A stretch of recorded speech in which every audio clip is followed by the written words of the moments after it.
So hello everyone, আসসালামু আলাইকুম। কেমন আছো সবাই? অনেকদিন বাদ আবারও নতুন দিন নতুন ভিডিও নিয়ে তোমাদের মাঝে হাজির অনেকদিন বাদে ভিডিও বানাবার কারণ এইটাই হচ্ছে যে শরীরটা একটু খারাপ ছিল, আর তারপরে হচ্ছে যে একটু অন্য টেনশনের মধ্যে দিনগুলোকে কাটাচ্ছি। সেই কারণে বাড়িতে কাজকাম হবে, সেই কারণে এইসবের ঝামেলার মধ্যে রয়েছি। সেই জন্য অনেকদিন ধরে ভিডিও বানাতে পারছি না।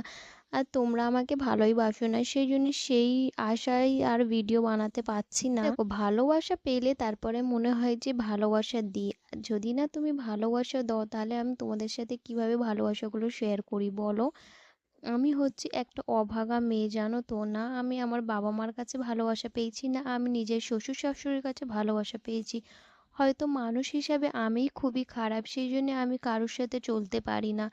এইটাই হচ্ছে আমার সবথেকে বড় দুঃখ। জানি না আল্লাহ তাআলা কবে আমাকে মানুষের সামনে ভালো করে রাখতে পারবে।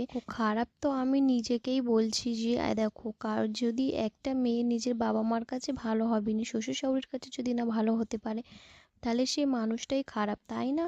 তো আমি জানি না, আমি কারোর সাথে খারাপ কিছু করি না। আমি জানি না যে আমি কেন কারোর কাছে এতই খারাপ।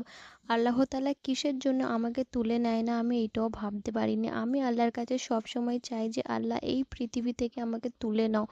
আমাকে আর এই পৃথিবীতে থাকতে একদম ভালো লাগে না। তো আমার ছোট ছোট বাচ্চাদের মুখের দিকে তাকিয়ে আল্লাহ হয়তো আমাকে বাঁচিয়ে রেখেছে। আল্লাহ আমাকে ভালোবাসে, হয়তো সেই কারণে বান্দা না ভালোবাসতে পারে, কিন্তু আমার আল্লাহ তাআলা আমাকে অনেক ভালোবাসে।